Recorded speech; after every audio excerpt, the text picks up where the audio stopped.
Rupiah tembus 17.000 per dolar Amerika. Media sosial langsung heboh. Banyak banget yang panik. Takut Indonesia bakal krisis lagi. Kayak tahun ke-98. Narasi ketakutan menyebar cepat. Katanya, daya beli bakal anjlok. Ekonomi diambang kehancuran. Apa benar separah itu? Tunggu dulu. Jangan ikut-ikutan panik. Karena di balik angka 17.000 ini, ada fakta ekonomi yang jarang dibahas secara jujur. Kenyataannya, pelemahan rupiah nggak selalu berarti kiamat ekonomi. Justru sebaliknya, ini bisa jadi senjata rahasia buat ekonomi kita. Loh, kok bisa?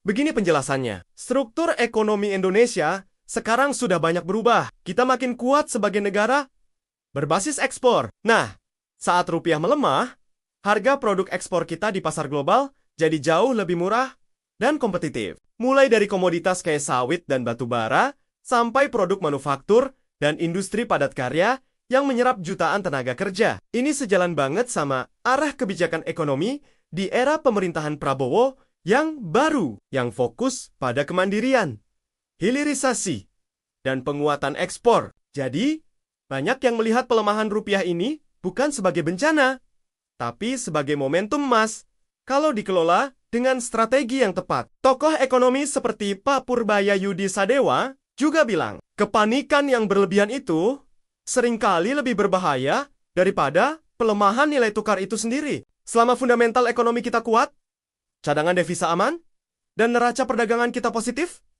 30 yang melemah ini sebenarnya cuma penyesuaian biasa dalam siklus ekonomi global. Jadi, nggak perlu takut berlebihan. Coba deh, kita lihat negara-negara eksportir besar lainnya, mereka seringkali diuntungkan.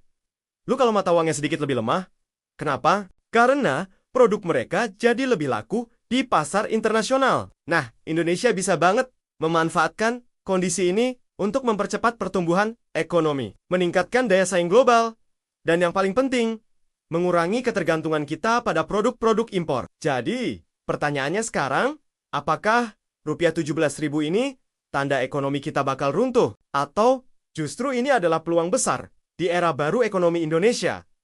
Jawabannya, ini lebih ke peluang. Ini adalah momen bagi Indonesia untuk menggenjot ekspor, memperkuat industri dalam negeri, dan menciptakan lebih banyak lapangan kerja. Jadi, teman-teman, jangan gampang terjebak narasi ketakutan. Daripada panik, lebih baik kita lihat kondisi ini dengan sudut pandang yang lebih jernih, rasional, dan tentunya berbasis data. Pelemahan rupiah ini bukan akhir dari segalanya, tapi bisa jadi awal dari babak baru kekuatan ekonomi Indonesia di panggung dunia. Kita punya fundamental yang kuat dan arah kebijakan yang jelas untuk mengubah tantangan ini menjadi peluang. Terima kasih sudah nonton sampai habis. Semoga video ini bisa memberikan pencerahan dan membuat kita lebih optimis melihat masa depan ekonomi bangsa. Jangan lupa like, komen, dan subscribe ya. Sampai jumpa di video berikutnya.